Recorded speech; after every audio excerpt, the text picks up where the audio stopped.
o que motivou esse tema a falar da morte, né? Falar de ansiedade, falar de angústia.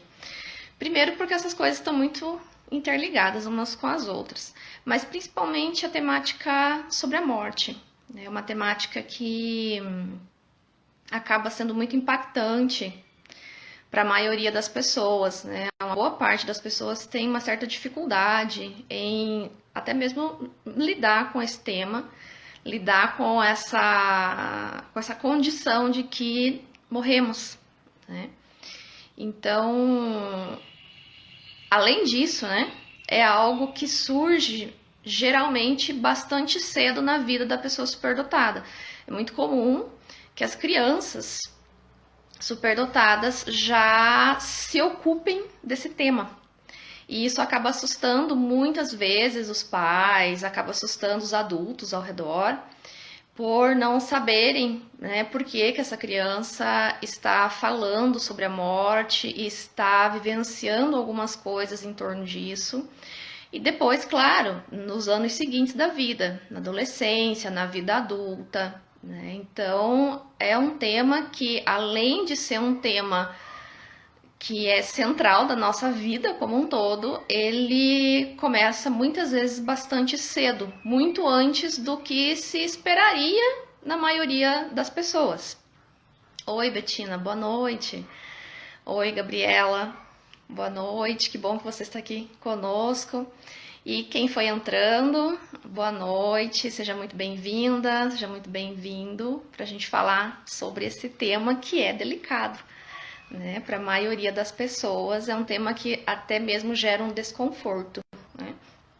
Mas vamos lá então. Eu quero começar a minha fala primeiro descrevendo brevemente ansiedade e angústia.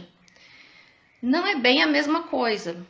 Tá? São fenômenos diferentes que podem ocorrer juntos. E uma coisa importante para a gente ter em mente, que hoje, né, eu vou tratar esse tema a partir de uma autora que é psicanalista e ela tem uma obra incrível que é a Melanie Klein. E por conta disso, né, por ela ser uma psicanalista, então eu vou partir também da noção de angústia e de ansiedade a partir da palavra Angst, que em alemão é tanto angústia quanto ansiedade. Tá? Freud, quando ele se refere a esse fenômeno na sua obra, ele usa a palavra Angst, só que no alemão é a mesma palavra para as duas coisas.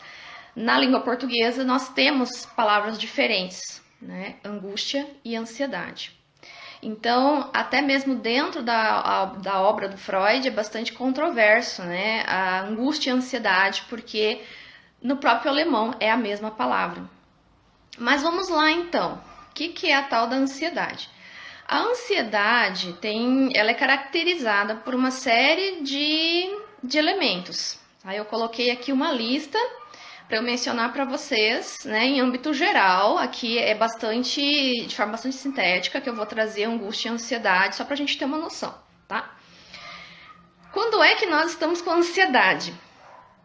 Quando, por exemplo, a gente começa a sentir muito medo, um medo meio fora do que seria o mais ou menos ok, né? Preocupação excessiva, é sintoma de ansiedade. Pensamentos negativos, né? Muitos pensamentos negativos recorrentes, é sintoma de ansiedade. Irritabilidade, muito estresse, insônia, dores no corpo, que aqui a gente já vai entrar para os sintomas somáticos, né? Por exemplo, a dor de estômago, a gastrite, tem como sua fonte, sua origem, muitas vezes, a ansiedade, né? Como um exemplo, mas tem vários outros também, outras dores físicas que têm como sua origem a ansiedade. Palpitação, tremor, o suor frio, né? Aquele suar frio também é sintoma de ansiedade. Tensão muscular em qualquer parte do corpo. pressão no peito, falta de ar, aquela expressão de ter parece um bolo na garganta, né, que é bem comum das pessoas falarem, né, que parece que tem uma coisa que está ali na garganta, engasgado, é sintoma de ansiedade. Então, aqui a gente vê que a ansiedade tem características bastante físicas, claro que também é psíquico, mas se mostra muito fisicamente no corpo, né? A ansiedade em seus mais variados níveis. Aqui eu dei um conjunto de sintomas, né, de características da ansiedade. Pode aparecer vários, pode aparecer um ou outro, tudo depende muito da situação, né? Eu posso, por exemplo, apresentar insônia e tensão, mas não apresentar pensamentos negativos ou não apresentar preocupação excessiva. Então, esses sintomas são muito variados em proporção, em frequência, depende muito de cada situação, tá? Eu coloquei todos eles aqui só para a gente ter uma noção. E a angústia também pode estar no estado de ansiedade, embora seja diferente. Tá? Então vamos para a angústia, vamos ver algumas características do que é essa tal angústia, né? A angústia ela tem um âmbito muito mais existencial do que a ansiedade. A ansiedade é um âmbito muito mais físico, é muito mais corporal, né? Psíquico, claro, por exemplo, preocupação excessiva é um sintoma muito mais da ordem mental, vamos dizer assim, né? Já a palpitação é uma coisa extremamente física lá no coração mesmo. Mas a angústia, a primeira característica dela é que ela é de um âmbito existencial, ela não é tanto do âmbito físico do corpo. O que isso quer dizer? Que eu não consigo localizar o lugar da angústia. Diferente de quando eu sinto, por exemplo, uma palpitação no peito, eu localizo o que é no coração. Quando eu sinto uma dor no estômago, eu localizo o que é no estômago. Né? Quando eu suo frio, né? O suor frio, eu localizo o local onde eu estou suando. Eu não consigo fazer isso com a angústia. A angústia, ela não tem lugar. Não existe um lugar. Eu não consigo localizar e dizer, a angústia está aqui, em tal lugar. Tá? Então, essa é a primeira característica da angústia. A angústia, ela se mostra pela sensação de vazio. Um vazio existencial, uma falta de sentido. Isso é característica forte da angústia, né?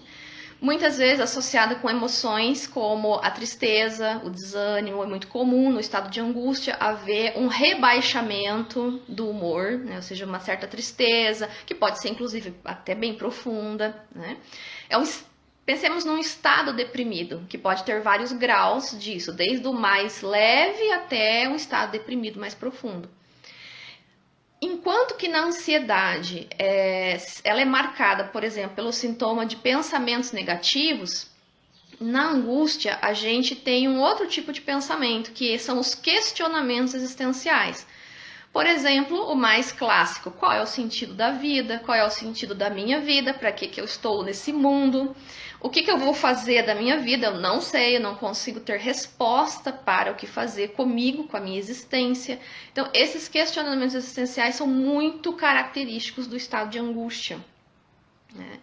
Ou seja, não saber o que fazer perante uma decisão, que eu não consigo nem localizar que decisão é. Então, a angústia ela é muito associada mesmo a um estado existencial, do que eu vou fazer daqui para frente com a minha existência, né? E quem falou muitíssimo bem de angústia para além da psicanálise foram os filósofos, né? Vários deles. Por exemplo, Heidegger, é um grande filósofo que tratou muito profundamente da angústia. Sartre, Kierkegaard, cada um de uma maneira diferente, né? Eles não pensaram a angústia da mesma maneira, mas, por exemplo, Heidegger vai ter a sua máxima, que é que somos seres para a morte. O que isso quer dizer? Que a única certeza que eu tenho na minha vida é que eu vou morrer.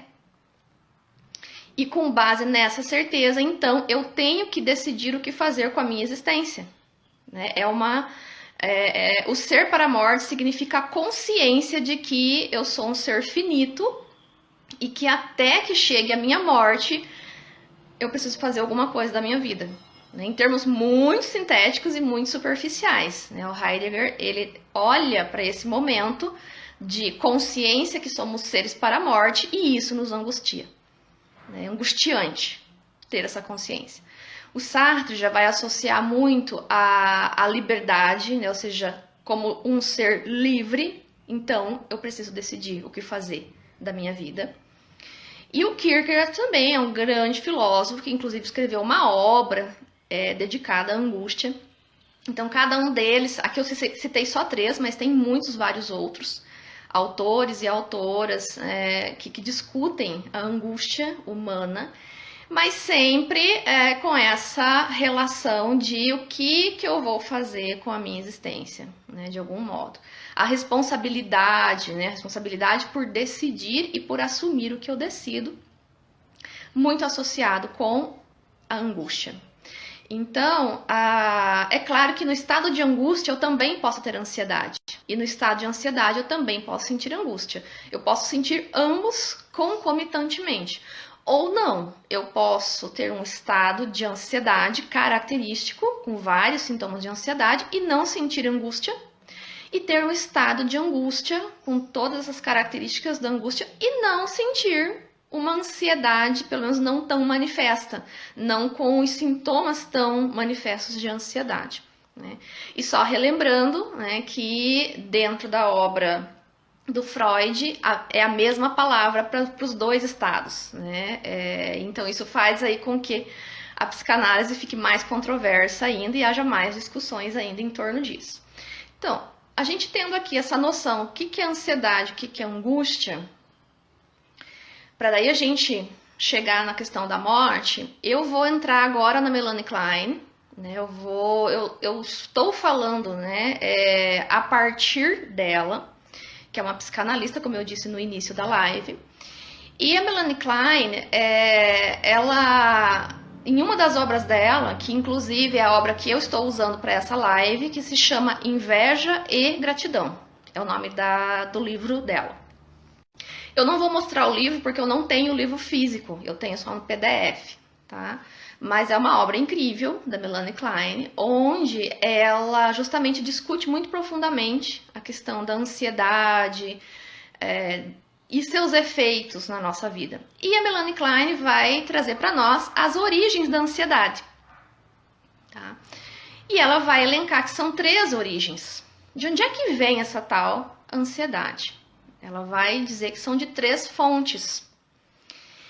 A primeira delas, que inclusive eu vou aqui dedicar uns minutos a mais da minha fala, para a gente poder compreender a origem da ansiedade, da primeira, vamos dizer assim, aqui na ordem que eu coloquei, né? Que é uma coisa bem controversa e muito discutida dentro da psicanálise, que é a tal da pulsão de morte. E que é um conceito, assim, até hoje muito debatido. E eu quero falar de forma talvez a mais breve possível o que é essa tal pulsão de morte. E eu espero que eu consiga me fazer clara. Se por acaso não ficar claro, vocês deem um oi aqui nos comentários, que aí eu vou tentar transpor esse conceito que é extremamente complexo, né, de ser colocado, mas para a gente poder entender o que a Melanie Klein está dizendo, o que isso tem a ver com ansiedade, o que tem a ver com morte e o que tem a ver com as pessoas superdotadas, tá? Eu vou chegar lá, então acompanhem aqui comigo a partir da pulsão de morte. O início da vida psíquica, vamos pensar lá, nós bebês, né? Nosso início de vida humana se dá justamente quando nós entramos em contato com o mundo externo, ou seja, quando a gente sai do útero da nossa mãe e começamos a receber estimulações externas. São esses estímulos que vêm de fora, né, que vêm do mundo externo, que vão marcar o início da nossa vida humana, que vai marcar o início da vida psíquica, segundo a Melanie Klein. Então, esses estímulos externos geram um efeito no nosso corpo, tá? E esse efeito, ele é marcado por uma estimulação que passa a ser interna, ou seja, do próprio corpo. Então, nós passamos a ter estímulos internos a partir dos estímulos externos que nós recebemos. Quais são eles? Inicialmente, o próprio contato, né, do corpo com a mãe, o sugar do leite materno, seja pelo seio, seja por mamadeira, enfim. Essas são as primeiras experiências. Depois elas vão se expandindo cada vez mais e vão sendo cada vez mais ricas, né? Complexas. Então, esses estímulos geram estímulos internos. Ao gerar estímulo interno, é ali que nasce a tal da pulsão. Vamos pensar que pulsão seria algo que pulsa o tempo todo. Começou a pulsar e não vai parar de pulsar até a gente morrer. Tá? Então, o que é essa estimulação interna? Vamos já associar aqui com a pulsão. É o que pulsa em nós. Tá? Só que esse pulsar, ele gera um efeito que é uma tensão. E essa tensão precisa ser direcionada, ela precisa ser descarregada. E é então, a partir disso, desse constante pulsar, gerando tensão, que vai ser preciso que a gente desenvolva recursos para descarregar essa tensão. Quando essa tensão ela é descarregada de modo gradual e de modo adequado, nós temos o que chamamos de prazer. Tá? Então, é quando essa tensão é descarregada que nós sentimos prazer, que nós sentimos satisfação. Acontece que as coisas não são tão simples assim. Elas são um pouco mais complexas, né? Porque não é tão simples essa descarga da tensão. Não é uma coisa que ocorre assim com simplicidade. Pode acontecer uma série de coisas, e de fato acontece uma série de coisas, que acabam gerando impedimentos dessas descargas, dessa tensão gerada pelo próprio organismo. Uma coisa que ocorre é a própria falha no mecanismo de descarga. E quando isso acontece, deixa eu passar aqui meu próximo slide. Cada vez, então, esse processo vai ficando mais difícil, mais complexo, e nós vamos precisando desenvolver mais recursos para poder ter essa descarga que é adequada, que seja gradual. Quando ocorre, e como é que ocorre essa descarga? Só para a gente entender, mas espera aí, né? Como assim descarga? Mas como é que se dá esse negócio? Bom, a Melanie Klein, trazendo, claro, Freud, porque ela está parafraseando Freud, né? Como é que ela nos explica isso? Como é que se dá essa descarga? Essa descarga ela acontece quando houver uma ligação entre. Aqui a gente tem a pulsão pulsando, gerando tensão. Como é que eu descarrego isso? É quando essa tensão que está aqui, ela se liga ao que a gente chama de representação. Nossa, mas o que é isso? Tá? A representação, para a gente entender de forma bem sintética, assim, bem preliminar, a representação é uma ideia. Tá? Vou dar um exemplo. Quando eu olho para esse objeto, é uma caneta, né? Eu não tenho acesso direto à caneta em si, ela em si. Eu tenho acesso à ideia que eu tenho de caneta. Então, o que eu tenho em mente é uma ideia. Não é a caneta em si, ela, tá? Então, a representação é basicamente isso, de forma muito sintética. É a ideia que eu faço das coisas do mundo. Então, para eu descarregar a tensão gerada, é quando eu ligo essa tensão com uma ideia. E aí ocorre essa descarga. Só que pode acontecer um monte de coisa no meio do caminho que isso não ocorra. Ou seja, onde não haja essa ligação entre a tensão e a representação. E é nesse momento, quando isso não ocorre, que a gente vai ter a famosa pulsão de morte. Tá? Porque é o que está pulsando ali para gerar essa satisfação a partir dessa ligação é a pulsão de vida, que faz com que a gente viva, né? Com que a gente continue vivendo e não morra. Mas vai chegar lá uma altura da obra do Freud que ele vai falar que existe duas forças contrárias. Uma querendo perpetuar a vida e a outra, o contrário, querendo aniquilar a vida, que é o que ele chamou de pulsão de morte. Aqui de forma, estou tentando, né, dizer isso de forma muito sintética. Então, quando esse mecanismo de descarga falha, a gente tem ali essa inserção da pulsão de morte. Bom, quais são os efeitos disso, qual é o impacto disso, o que isso tem a ver, né, com angústia, com ansiedade e etc. Tem a ver que, enquanto nós estamos conseguindo fazer descargas graduais dessa tensão gerada pelos estímulos que nós recebemos, nós estamos vivendo. E quando esse mecanismo falha de alguma forma, nós temos uma proximidade muito grande com a morte. O que é a morte? Seria uma descarga total de uma só vez. Porque se eu pegar toda a energia gerada em todo esse processo de tensão e eu descarregar isso tudo de uma vez, eu gero a minha morte. Então, a vida é o processo de descarga de tensão gradual. Em contrapartida, a morte seria eu descarregar tudo de uma vez. Um exemplo disso, suicídio. O que acontece com a pessoa que se suicida dentro dessa compreensão? A pulsão de morte tomou conta e ela foi lá e cometeu um ato, por exemplo, um enforcamento, se atirou de um prédio, deu um tiro na cabeça, sei lá. A descarga foi toda de uma vez. Então, houve o aniquilamento da vida, do organismo. Né? E o Freud vai dizer que essas duas pulsões estão juntas o tempo todo, elas são inseparáveis, mas elas estão ali, como que numa balança. Né? E tem momentos que a pulsão de vida ela fica sempre mais proeminente, e tem momentos que a pulsão de morte fica um pouco mais em alta.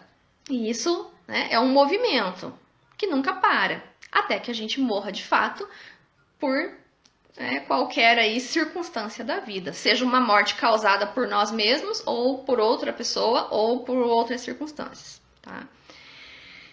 Por que eu falei de pulsão de morte? Porque a Melanie Klein vai dizer que a primeira origem da ansiedade é a pulsão de morte. Então, de 3 origens da nossa ansiedade, a primeira delas é a pulsão de morte. Isso nos gera ansiedade. Esse processo todo é fonte de ansiedade. E, claro, também fonte de angústia, em certa medida, porque angústia tem uma associação muito forte com a pulsão de morte. Então, dentro dessa perspectiva, a gente pode compreender que quando eu estou no estado de angústia, aquele estado que eu descrevi, com os pensamentos existenciais, me perguntando o sentido da vida, é a pulsão de morte que está em alta, né, naquele momento, gerando esse estado de eu não sei o que faço da minha existência. O que eu vou fazer daqui para frente? Né, que é o pensamento característico da angústia. Então, essa é uma primeira fonte de ansiedade. Segunda fonte de ansiedade. Então, a gente tem essa, que é a pulsão de morte, né? Essa relação com a pulsão de vida e tudo mais. Melanie Klein vai dizer que uma segunda fonte de ansiedade para a nossa vida inteira é o que ela chama de trauma de nascimento, que não é só um termo dela, já é um termo já que Freud utilizou no decorrer dos seus escritos, mas ela continua falando disso de forma mais aprofundada. Trauma do nascimento é o trauma de nascer, de sair do útero, que é a experiência mais traumática da nossa vida. É uma experiência de quase morte, porque se nós sairmos do útero e não respirarmos, literalmente a gente morre. Então, esse trauma, ele é registrado no nosso corpo e nós não vamos lembrar dele absolutamente. Por quê? Porque um bebê recém-nascido não tem representação. Ele só é puro corpo, não tem representação mental de nada. E nós só conseguimos lembrar aquilo que é representado. Então, o trauma do nascimento não vai ser lembrado como uma lembrança de algo. Não, porque não tem representação ainda. O bebê acabou de nascer. Né? Então, esse trauma, ele está registrado corporalmente. Ele também gera ansiedade, também é fonte de ansiedade. Por quê? Porque o trauma do nascimento, ele implica numa separação, né? Nós somos separados do organismo da nossa mãe que nos nutria plenamente. Então, essa separação, ela é o primeiro trauma da nossa existência e vai estar conosco durante toda a vida. Terceira fonte de ansiedade da nossa vida. A Melanie Klein vai elencar a frustração por necessidades corporais não atendidas na infância, principalmente. Aqui já é uma ansiedade gerada quando a criança tem determinadas necessidades e ela não recebe atendimento a essas necessidades dos adultos que cuidam dela. Necessidades, primeiramente, as mais corporais, mas logo ali também necessidades psíquicas, por exemplo, necessidade de amor. Eu vou falar um pouquinho do amor daqui a pouco, a gente vai entender um pouco mais sobre isso. Então, essas três fontes, pulsão de morte, trauma do nascimento e frustração por necessidades não atendidas, são as três grandes origens da nossa famosa ansiedade, né? Claro que quando a gente pensa no dia a dia, a gente acha que a nossa ansiedade é gerada por um fator externo. Por exemplo, eu vou prestar um concurso. Eu fico ansiosa porque eu tenho que fazer a prova do concurso. Será que eu vou passar? Será que eu não vou? Aparentemente, a gente localiza a ansiedade num objeto externo, em algo externo. Ou uma situação que me deixa com medo, ou alguém que falou alguma coisa pra mim, ou alguma coisa que eu assisti na TV. A gente tende a buscar a fonte da nossa ansiedade nas coisas que acontecem no mundo. Mas o fato é que aquilo que acontece no mundo gera estímulo. E esse estímulo que se tornou interno, ele se liga a essas situações, seja a própria pulsão de morte, seja o trauma do nascimento, seja as frustrações que eu vivi na minha história, onde eu não fui atendida nas necessidades que eu tinha. Então, aquilo que ocorre fora afeta internamente e faz com que a gente reviva essas vivências que nós tivemos e que continuamos tendo, né? Bom, por que eu estou falando das origens da ansiedade, né, dentro dessa perspectiva e o que isso tem a ver com as pessoas superdotadas? Bem, eu comecei dizendo no início, né, que é muito comum que as crianças superdotadas já comecem a ter estados de angústia muito jovens. Eu já vi inúmeros relatos disso, a literatura científica na área também fala sobre a angústia na criança superdotada. Ela começa a ter esses questionamentos logo já ali nos primeiros anos de vida. E isso acaba trazendo aí muita preocupação e deixa os pais assustados. Muitas vezes os profissionais de educação também ficam assim assustados de ver a criança falar sobre temas que são aparentemente tão complexos, né? Bom, o que a gente pode pensar a partir disso que a Melanie Klein traz, tá? O que ela traz é base para todas as pessoas, independente se são pessoas superdotadas ou se não são. O que eu trago a partir disso que a Melanie Klein traz? As pessoas superdotadas têm a peculiaridade das sobrecitabilidades, né, que faz com que tudo se torne muito mais intenso. As vivências são mais intensas, né? Então, consequentemente, a criança superdotada, ela vivencia os fenômenos que ocorrem fora dela, as situações que ocorrem fora dela, com muito mais intensidade. Então, aquilo que acontece fora, ou seja, no mundo externo, para outras crianças pode nem ser grande coisa ou passar despercebido. Mas para uma criança superdotada, aquilo já captura a atenção dela, devido às suas peculiaridades, que são próprias da condição da superdotação, e aquilo pode gerar uma estimulação interna muito mais ampla, muito mais intensa do que talvez ocorreria com outra criança. Outra criança nem se daria conta daquilo, né? Devido a isso, né, e aqui sou eu que estou colocando essa tese, não, eu estou trazendo a Melanie Klein para a gente compreender isso e tentando associar aqui com a superdotação a partir do trabalho da Dabrowski, né? Se a criança superdotada sente com mais intensidade as coisas devido às suas sobreestabilidades, a gente pode pensar que, consequentemente, essa ansiedade e essa angústia vinda dessas fontes que a Melanie Klein diz que é para todos nós, pode ser muito mais intenso e pode surgir muito mais cedo. Ou seja, um estado de angústia existencial que pode até nunca cometer, mesmo um adulto, porque muitas pessoas não vivenciam a angústia dessa maneira, né? Elas nunca se perguntam qual é o sentido da vida. Tem adultos que passam sua vida inteira nunca sem se perguntar qual é o sentido da sua existência, né? Não vivenciam essa angústia dessa maneira. Uma criança pequena já pode vivenciar.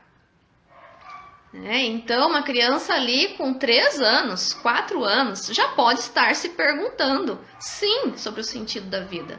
Ou essa pergunta feita de outras maneiras, talvez não tanto dessa forma tão explícita. Mas, outra coisa, é muito comum nas crianças superdotadas, a preocupação com o bem-estar do outro. A preocupação com as plantas, com os animais, com a natureza em geral, com pessoas, com aqueles que passam necessidades, com aquela pessoa que tem uma vulnerabilidade, a preocupação com grandes questões existenciais pode começar muito cedo na criança superdotada e isso gera muitas vezes até um desconforto nos adultos que não compreendem, nossa, mas essa criança é tão pequena e já está sofrendo, e aí vem o sofrimento, né? Porque eu vejo que o que assusta muitas vezes os adultos é o sofrimento que a criança superdotada apresenta pelos problemas existenciais. Ou seja, eu percebo que as pessoas sofrem e eu não posso ajudá-las. Isso muitas vezes é algo que gera muita ansiedade e angústia na criança superdotada, né? E claro, aqui eu tô falando da criança, mas transponham isso para todas as idades. Tá? Não é uma fala específica voltada só para criança. É para independente da idade. Né? Esse contato com a angústia na pessoa superdotada vai perpassar a vida dela inteira. E eu já vou falar na sequência sobre a questão de como que a gente lida com isso. Então, né?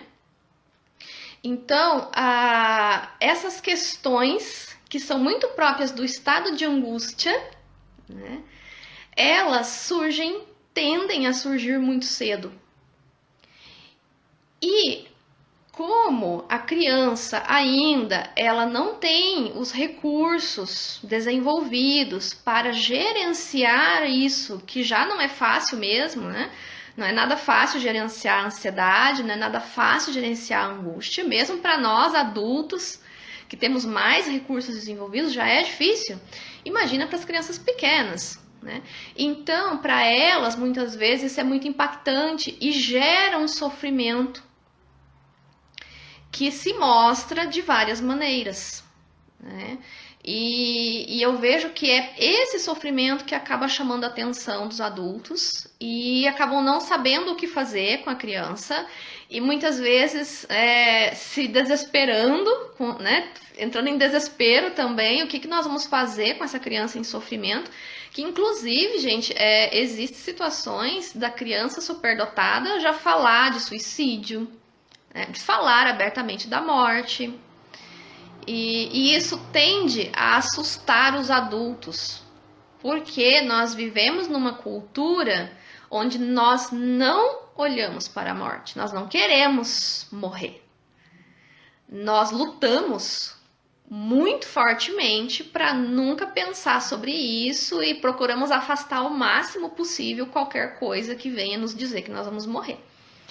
Então isso também é um agravante, né? Isso também dificulta para gerenciar a angústia, Porque se eu estou num meio social que não acolhe essa angústia, que não compreende essa angústia da morte, fica muito mais difícil de desenvolver recursos para esse gerenciamento. Então, aqui eu faço esse paralelo, né, da Melanie Klein, trazendo essas 3 fontes de ansiedade e de angústia, e o paralelo, no caso, com o Dabrowski, né, que traz para nós a característica de sobreexcitabilidade da pessoa superdotada, que intensifica, principalmente a sobreexcitabilidade intelectual e emocional neste caso. Por quê? Porque a criança superdotada, ela geralmente apresenta as sobreexcitabilidades intelectual e emocional. Isso é praticamente todas, eu diria, que apresenta níveis altos dessas 2 sobreexcitabilidades, e que as 2 juntas proporcionam uma vivência muito mais intensa das coisas. Então, quando acontece, por exemplo, uma catástrofe do outro lado do planeta, sei lá, deu uma enchente, matou um monte de pessoas, deixou um monte de gente desabrigada, a criança superdotada assiste essa notícia e ela sente o que aconteceu. E ela compreende, porque ela tem um desenvolvimento intelectual mais avançado, ela tem as emoções mais intensas, então ela compreende o que significa aquelas pessoas terem morrido na enchente, aquelas pessoas terem ficado desabrigadas. Ela consegue compreender o que isso significa. E junto com a sobreestabilidade emocional, faz com que a intensidade das emoções que ela venha a sentir na relação com esse acontecimento seja muito maior. Enquanto que talvez uma outra criança que não seja superdotada, assistindo exatamente a mesma notícia da enchente lá do outro lado do planeta, passe meio que despercebido para ela. Porque talvez ela nem mesmo compreenda o sentido daquilo, e ela também não, as suas emoções também não vão se ligar a isso. Então, a gente tem essa peculiaridade dessas fontes que geram ansiedade e angústia, que é para todo mundo, né? Todo mundo tem essas fontes, mas na criança superdotada e na pessoa superdotada, independente da sua idade, isso vai ser com uma intensidade muito maior, né? Temos aqui uma questão. No caso, ela tem empatia, então, consegue se colocar no lugar do outro? Isso, exatamente. A empatia, ela não se mostra igual para toda criança superdotada, tá? Existem variações. Mas é muito comum que a criança superdotada já consiga mostrar empatia desde muito pequena. E muitas vezes um grau bastante alto de empatia.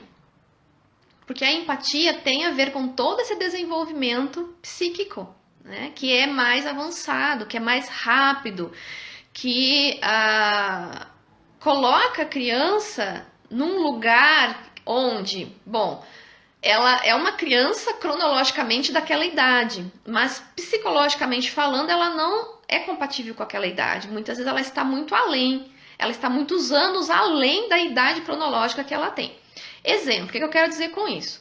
É muito comum crianças de 3 anos, 4 anos, superdotadas, apresentarem um nível de raciocínio, um nível de compreensão emocional de determinadas coisas de um adolescente de 15 anos. A gente vai encontrar certas manifestações na criança pequena que a gente não vê em adolescente, que a gente não vê em adulto, muitas vezes, né? Mas ela continua tendo 3 anos, ela continua tendo 4 anos. O próprio desenvolvimento físico dela está ali, nos 3, nos 4 anos. Aqui mais uma questão, que é assíncrono. Né? A Jennifer está trazendo aqui a noção da assincronia. Exatamente, é isso mesmo, Jennifer. Essa assincronia de desenvolvimento de áreas, né? Que aí a gente entra na assincronia interna, que é a disparidade entre o intelectual, o emocional e o psicomotor. E isso vai gerar também a assincronia externa, né? Que aí é a disparidade com os pares da mesma idade. Ou seja, a dificuldade de se relacionar com os pares da mesma idade, porque os pares da mesma idade estão muito aquém desse desenvolvimento intelectual e emocional, né? E vocês imaginem uma criança de 3 anos indo contar para os seus colegas de 3 anos o quanto ela está preocupada com a enchente que ocorreu do outro lado do planeta. Essas crianças não vão compreender em grande medida, não vão dar atenção para o que ela está falando, porque o mundo da criança de 3 anos não é este. Das crianças que têm outra condição de desenvolvimento que não a superdotação. Então a assincronia externa já começa ali. E se torna gerador de ansiedade para a criança superdotada. Por quê? Porque vamos imaginar a situação aqui, tanto da criança quanto do adolescente, do adulto, não importa a idade. A gente chega no meio social, né, com os nossos pares, e nós queremos partilhar, por exemplo, uma preocupação nossa. Por exemplo, nossa, eu estou muito preocupada com o desmatamento da Amazônia. Vou colocar assim, só um exemplo.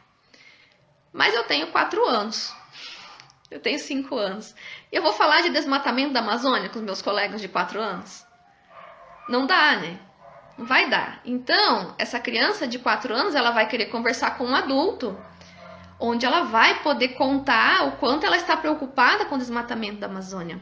Ou ela está preocupada com o bem-estar dos animais, ou ela está preocupada com N coisas ali do cotidiano que ela tiver de acesso também.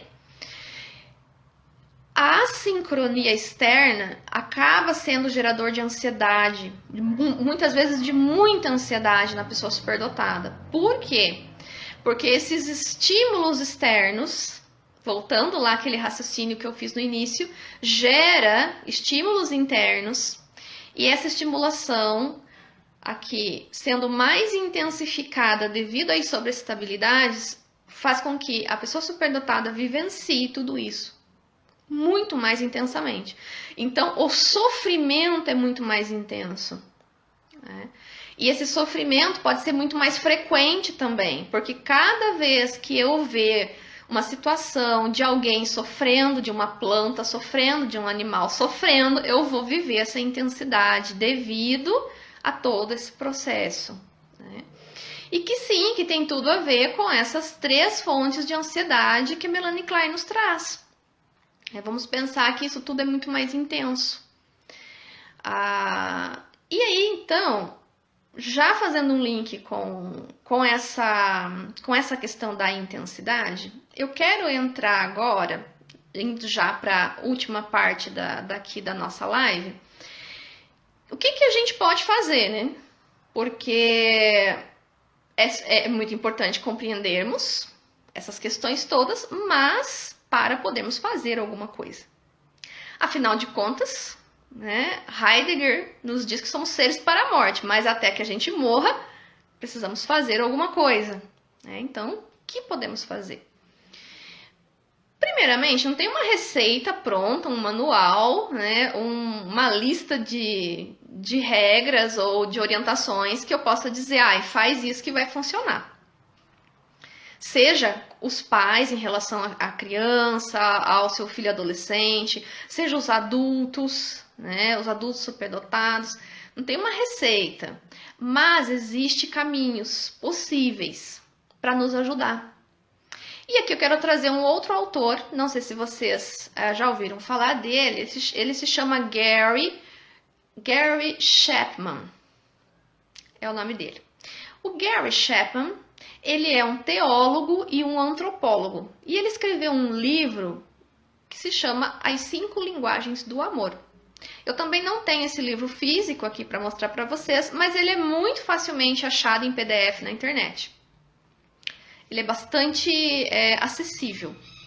É um livro muito interessante, né, desse autor, onde ele, a partir das suas pesquisas, porque afinal de contas ele é um antropólogo, né, ele percebeu, né, a partir dos seus estudos, que existem diferentes linguagens para o amor. Eu vou mencionar aqui quais são essas 5. E por que eu estou falando de amor? Bem, porque o amor é um dos caminhos para lidarmos com a ansiedade e com a angústia. Nossa, mas como assim? Né? Bem, o amor é o que liga, né? É o que nos liga a algo, seja nós mesmos, ou seja, a ligação que eu tenho comigo mesma, quando eu digo que eu me amo, seja com as coisas que eu amo no mundo, pessoas, conhecimento, sei lá, né? Qualquer coisa que a gente ame. Quando amamos, nós nos ligamos. Lembra lá nas 3 fontes de ansiedade da Melanie Klein? O que é pulsão de morte? Pulsão de morte é extinção da vida, né? O que acontece quando a gente morre? Acaba-se totalmente a nossa ligação. É isso que é morrer, gente. Morrer é a extinção da ligação que nós temos com algo.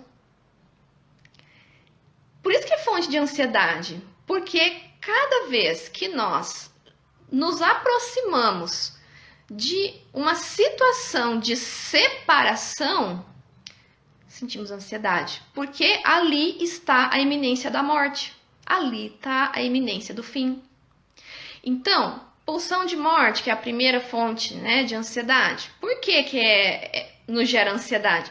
Porque é a iminência de toda e qualquer fonte de ligação acaba.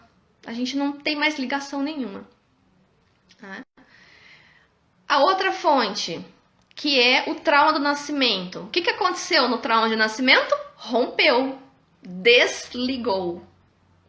Eu desliguei do corpo da mãe para me tornar um corpo individual, um ser individual. E que vai levar anos e anos para isso acontecer. Né? Porque para nos tornarmos individuais, de fato, leva-se muitos anos. Ou seja, de novo, rompeu, ok? No trauma do nascimento. A frustração pelas necessidades não atendidas da criança. Por que nós sofremos tanto quando nossas necessidades não são atendidas? Porque nos coloca no estado de rompimento, de separação. O que a gente quer dizer quando a gente diz assim, nossa, mas fulano não liga pra mim. E vem aquele sofrimento. Fulano não se importa comigo. Seja quem for, né? Um amigo, um namorado, um marido, pai, mãe, não sei, qualquer pessoa. O que eu tô querendo dizer ali? Eu tô querendo dizer que eu me sinto desligada. Eu estou querendo dizer que eu estou no estado de rompimento, de desligamento, porque o outro não atende aquilo que eu necessito. De novo, separação. Então, separação está presente nas 3 fontes que a Melanie Klein nos traz. Pulsão de morte, que seria a separação total mesmo, né? E sem volta, né? O trauma do nascimento e as frustrações por não sermos atendidos nas nossas necessidades. E que continua a ocorrer ao decorrer da vida, não só na infância. Né? Então, por que eu estou falando de amor? Porque o amor é o que liga aquilo que foi desligado. E claro que esse movimento de ligação e desligamento, ele é contínuo. A gente não permanece ligado o tempo todo. A gente tem momentos de desligamento ao decorrer da vida inteira, a todo momento. Né? Então, o amor ele é importante, porque ele promove o religamento daquilo que foi desligado e que é continuamente revivido por nós. Porque sim, inconscientemente nós revivemos o trauma do nascimento, nós revivemos as nossas experiências de frustração que não fomos atendidos. E nós estamos ali com a pulsão de morte o tempo todo, nos lembrando disso também. Né? Mesmo que nós não saibamos dizer onde é que está a pulsão de morte em nós, né? Não é uma coisa localizada num lugar, mas ela está ali. Em contraposição com a nossa pulsão de vida o tempo todo. Por isso o amor é importante. E aí por isso que eu trago a fala do Gary sobre as 5 linguagens do amor. Como um caminho para lidar com a ansiedade e com a angústia. E para isso é importante que a gente saiba como é que nós nos sentimos amadas e amados. O que faz com que eu me sinta amada? É importante a gente saber. Porque assim eu vou poder, inclusive, fazer melhores escolhas nos meus relacionamentos, escolher pessoas que podem me oferecer aquilo que eu busco. E, consequentemente, eu também vou poder oferecer se eu souber como fazer isso, né? Então, das 5 linguagens, a primeira delas é por palavras. O Gary diz que a primeira linguagem do amor é a linguagem das palavras. O que quer dizer isso? Elogios sinceros que a gente faz para alguém, palavras que encorajam, palavras que confortam. E eu acrescento aqui o olhar para os potenciais e os talentos. Aqui falando específico, né, dentro das altas habilidades. É por isso que eu defendo tanto que a gente olhe para os potenciais, que a gente olhe para os talentos das pessoas superdotadas e dê a oportunidade para que esses talentos se mostrem. E a gente pode fazer isso com palavras, que é uma linguagem do amor, né? Isso liga, né? Faz uma ligação entre nós. Segunda linguagem. Qualidade. Apareceu aqui para mim que estava reconectando. Não sei se parou o vídeo para vocês ou não, tá? Mas para mim agora voltou, né? Apareceu assim reconectando e agora já está de volta. Então, segunda linguagem do amor, que é a qualidade de tempo, o Gary vai dizer o seguinte: o que é isso? Até eu anotei aqui, ó. Se refere à escolha que nós fazemos em dedicar um período de tempo da nossa vida, seja ele qual for, que seja pleno naquela relação. O que ele quer dizer com isso? Quer dizer que quando eu dedico aquele tempo para estar com aquela pessoa ou com aquele grupo de pessoas, ou para fazer determinada coisa, mas aqui vamos pensar especificamente com pessoas. Eu estou plenamente ali presente.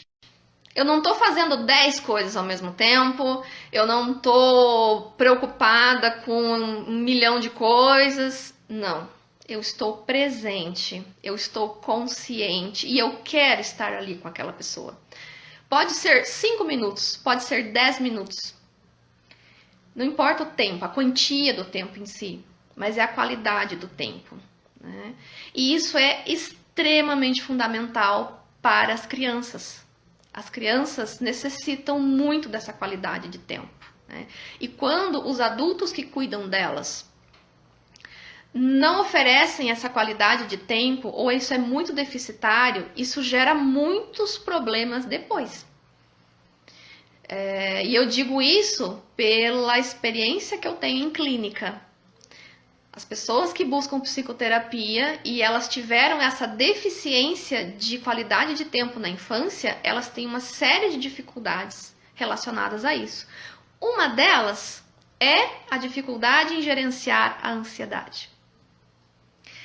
Porque quando a gente não recebe qualidade de tempo das pessoas que cuidam de nós, e que se remete lá no item da Melanie Klein, frustração por demandas não atendidas, isso tende a gerar muita ansiedade na criança. E esses registros vão se acumulando ao decorrer dos anos. Isso vai dar um efeito depois, na vida, já na adolescência muitas vezes, na vida adulta. Então, essa qualidade do tempo, que é uma linguagem do amor, que quer dizer o quê? Quando eu dedico meu tempo para estar com aquela pessoa, eu estou dizendo para ela que eu a amo. E o amor promove essa ligação tão necessária para a nossa sobrevivência, né? Então, essa linguagem é sumamente importante. Tempo de qualidade. E depois pensando, gente, em tudo na vida. Depois, na vida adulta. Por exemplo, uma das grandes queixas entre casais é quando um sente que o outro não está dedicando tempo para a relação. Essa é uma das queixas muito comuns, inclusive, né? Porque quando a outra pessoa de quem eu gosto, de quem eu tenho alguma relação, não dedica tempo para nós, isso leva a uma interpretação de não me ama. E se não me ama, não tem ligação. E se não tem ligação, eu me remeto inconscientemente a trauma de nascimento, frustrações da infância e a pulsão de morte que está ali o tempo todo, né, com a pulsão de vida naquela balança que eu falei ali no início. Gerador de ansiedade e de angústia, muitas vezes. E só mais um detalhe, gente. Tempo de qualidade não quer dizer necessariamente estar fisicamente junto. Pode ser um tempo psicológico. Então, sim, claro que é o tempo presente, físico, né? De estar no mesmo espaço, sei lá, fazendo um lazer, passando tempo juntos, sim, claro, sem sombra de dúvida, mas aqui expandam isso para o tempo psíquico, porque eu posso me sentir conectada com uma pessoa que está do outro lado do mundo, e hoje com as tecnologias nós podemos aproveitar imensamente essa questão, né? Eu posso me sentir amada por alguém que está literalmente do outro lado do mundo, e da mesma forma eu posso me sentir não amada por alguém que mora dentro da minha casa e que está fisicamente todo dia junto. Então, o tempo de qualidade ele é muito mais essa questão psicológica do que necessariamente geográfica, física, espacial. Tá? Essa é uma coisa que o Gary coloca e ele salienta isso no livro. Terceira linguagem, então. Presentes. Dar presentes. Porque os presentes significam alguma coisa. E o Gary tem uma parte do livro que ele relata as viagens, várias viagens que ele fez, porque como antropólogo, ele visitou muitas comunidades pelo mundo, muito diferentes umas das outras. E ele observou que dar presente é uma ação comum, mesmo em comunidades completamente diferentes em cultura. O dar um presente para alguém é uma linguagem que é reproduzida nos mais diferentes povos. Então, olha que interessante isso, né? Claro que aqui é o presente com um sentido, com um significado. Claro que dar um presente pode ter muitas intenções, mas aqui é referente àquilo que liga, né? Quando eu ganho um presente de alguém, eu me sentir amada por aquela pessoa que deu o presente. E a pessoa que deu o presente também se sente bem em dar o presente, né? Ou seja, ambos se sentem numa relação de ligação. E aí, independente do que presente seja, né? Cada cultura também vai ter os seus presentes disponíveis. E o presente aqui não necessariamente só físico também, não um objeto físico, pode ser um presente de outra ordem, né? Por exemplo, quando uma pessoa compõe uma poesia para alguém, como um presente. Não é necessariamente uma coisa física, mas é um presente, pode ser, né? E por aí, N coisas, tá? Aqui temos uma pergunta. Só mulheres se interessam pelo assunto? Por qual assunto em específico? Ou foi... Deixa eu só ver se foi dito mais alguma coisa anteriormente que eu não peguei. Por este assunto, você quer dizer? Ou por um outro assunto? Se você puder precisar um pouquinho mais da sua pergunta para que eu possa respondê-la, tá bem? Então, a quarta linguagem, falei do presente, né? Presentes. A quarta linguagem, o Gary vai dizer que são as formas de servir. Bom, o que será que é isso? Como assim, né? Formas de servir.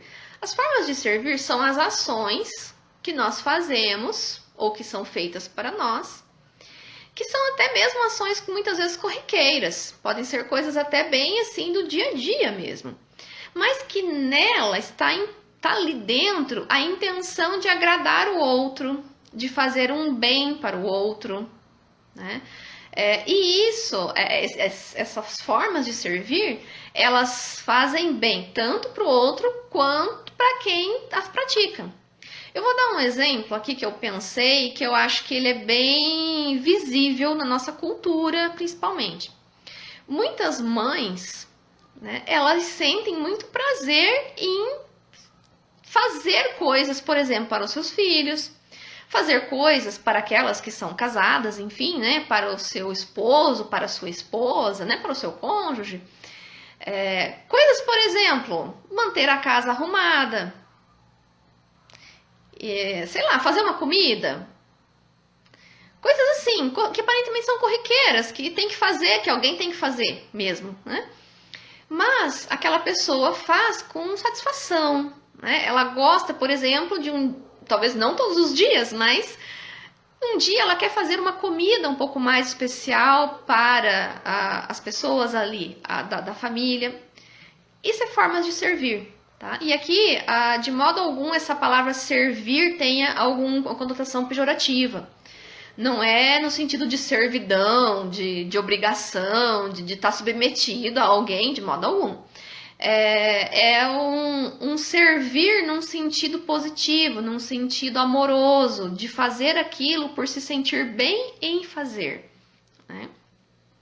Então, existem N formas de servir. Eu dei aqui o exemplo da mãe porque eu achei uma coisa mais visível na nossa cultura, né? Muitas mulheres gostam muito de fazer coisas, né, para os seus filhos, para a sua família.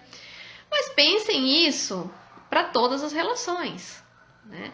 Ou um outro exemplo, mesmo uma pessoa que recebe os amigos na casa e dá um jantar para os amigos. Isso é uma forma de servir também. É uma satisfação fazer aquele jantar, chamar essas pessoas, né, para terem momentos juntos. E aí a gente também vê que as linguagens, elas podem estar muito juntas, né?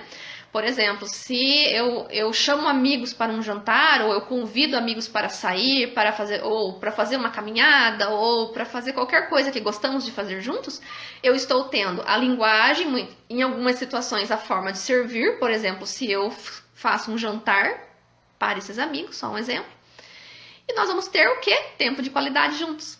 Então, ou seja, eu junto as linguagens todas, muitas vezes, é possível sim juntar todas num mesmo momento de vivência, né? E por fim, a última, que é a quinta linguagem que o Gary nos traz, é o toque físico. Ele vai dizer que é sumamente importante o toque físico como uma transmissão de amor. Só que, claro, dependendo de como for o toque, e ele coloca bem isso, dependendo de como for, o toque não representa amor. Ele pode, inclusive, representar ódio. Nós bem sabemos disso, que existe uma infinidade de toques físicos que não são relacionados ao amor. Então, aí o Gary vai dizer que o toque físico ele pode tanto representar amor como ódio, e ele tanto liga quanto ele também desliga relações. Então, tudo depende muito do contexto e da situação. Juntando todas essas linguagens, eu trago aqui, né, essa reflexão.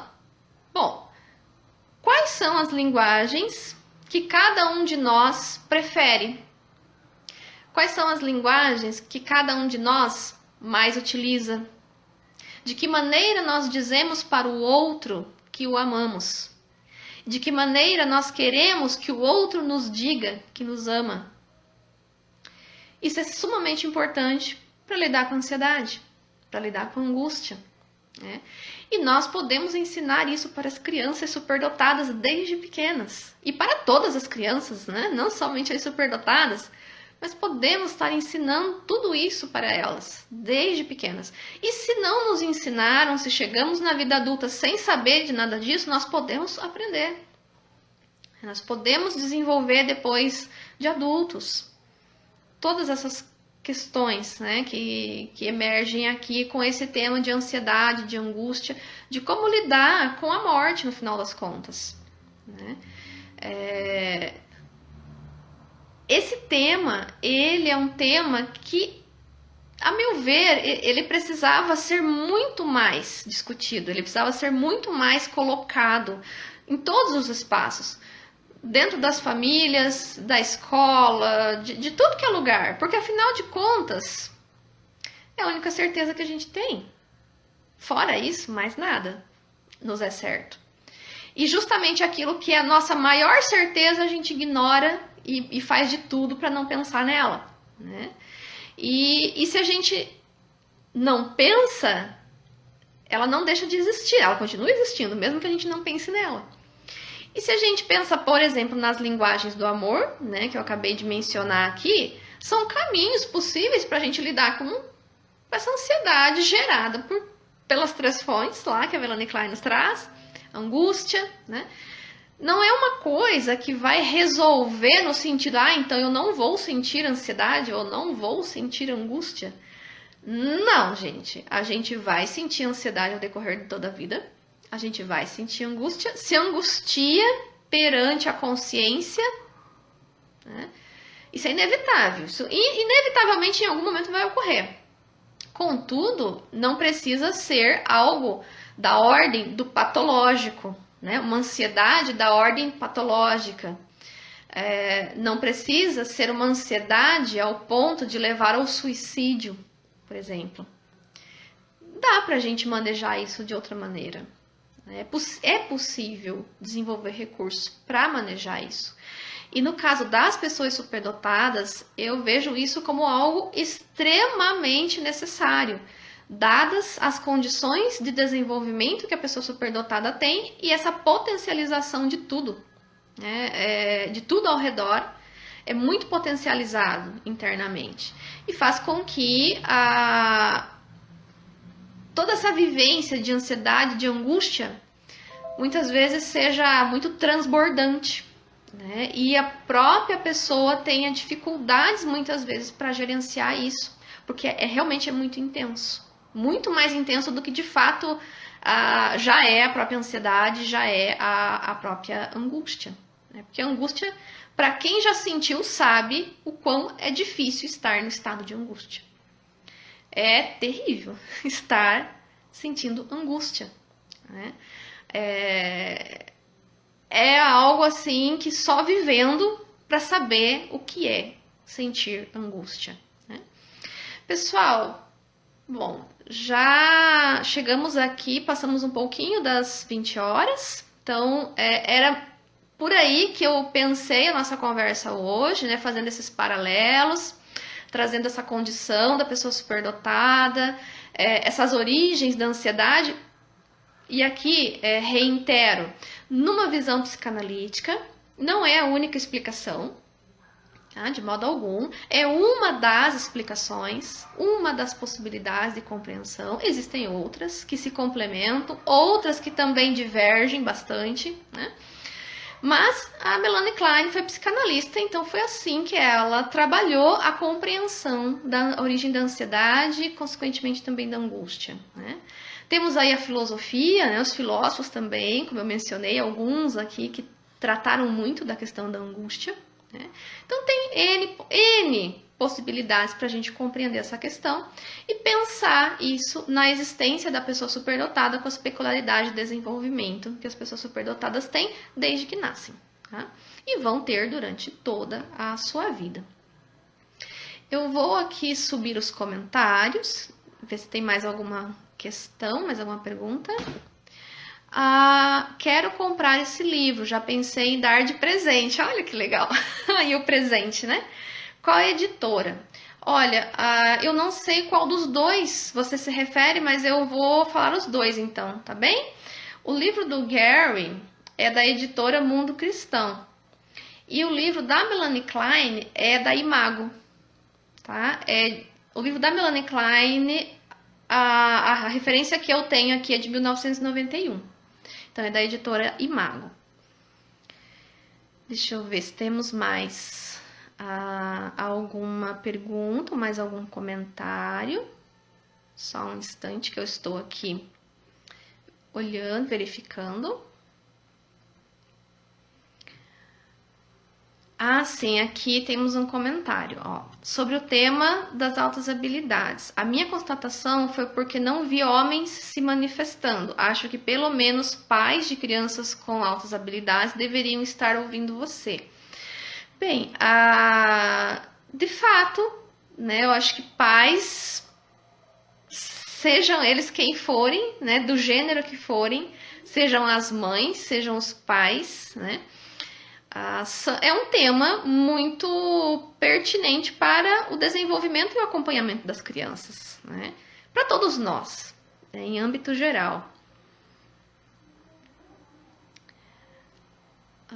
Deixa eu ver aqui se temos mais. Pessoal, eu vi que tem vários comentários e eu estou lendo, tá bem? Eu só não estou aqui partilhando todos eles, mas eu estou lendo e acompanhando o que vocês escreveram, tá bom?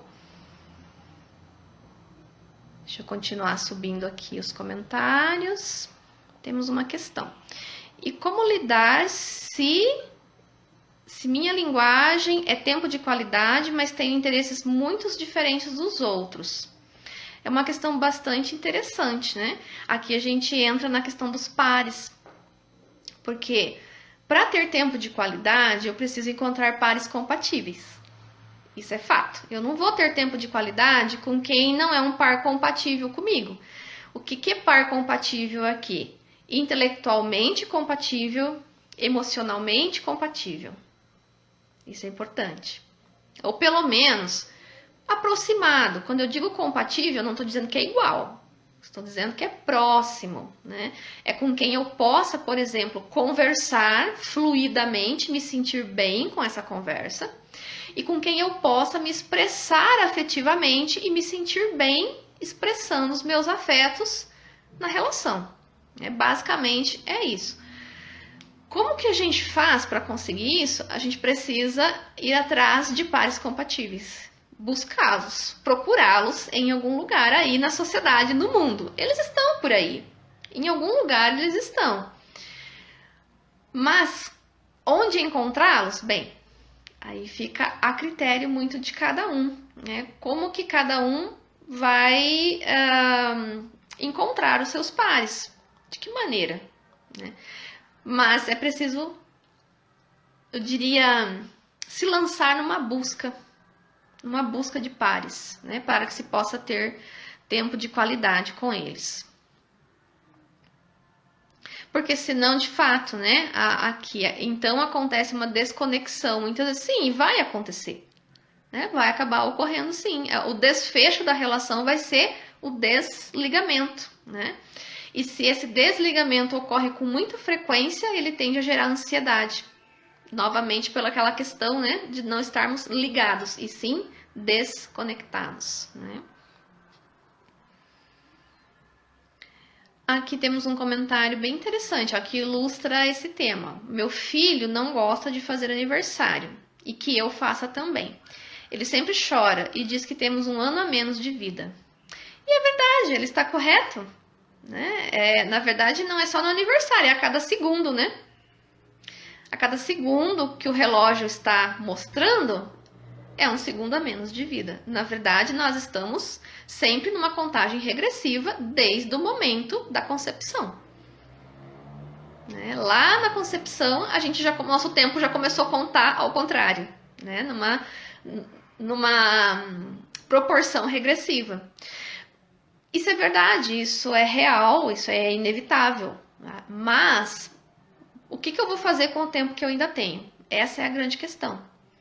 Porque se eu estiver viva daqui mais 1 ano, já foi mais 1 ano que passou. E o que eu fiz nesse tempo? Então, eu acho que esse é um ponto interessante para conversar com ele, né? Quando ele trouxer essa consciência, né?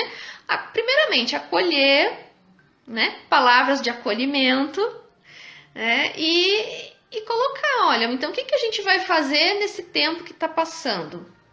Né? Como que vai ser os nossos dias? O que dá para fazer? Enquanto a gente não morre. Né? Então, é algo que pode ser mencionado e conversado. Deixa eu ver se temos mais alguma questão. Se não, nós vamos nos encaminhando ao final, né, aqui do nosso encontro de hoje. Gente, eu vi aqui que o livro, né, das Linguagens do Amor está no Mercado Livre por R$ 22. Então é um valor bem acessível, né? Mas se caso alguém não quiser comprar o livro e quiser ler em PDF, digita lá 5 Linguagens do Amor PDF.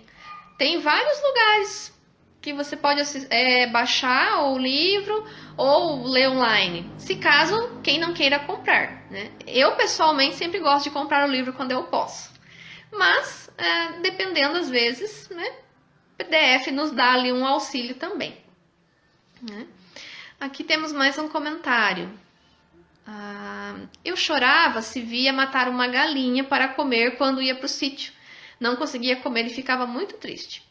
Pois é, né? A empatia com o sofrimento do outro, né? E isso é muito comum também, bastante comum. Inclusive, muitas vezes é o argumento utilizado pelas crianças que são vegetarianas já, desde pequenas, né? O sofrimento animal, ter que matar o animal para que ele seja ingerido.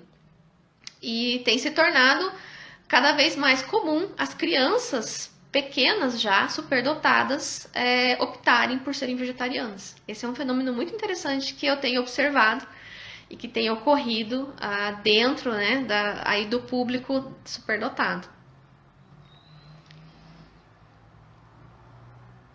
Bem, então chegamos aqui ao final. Eu passei pelos comentários, né, e estamos, né, já ao fim do nosso encontro.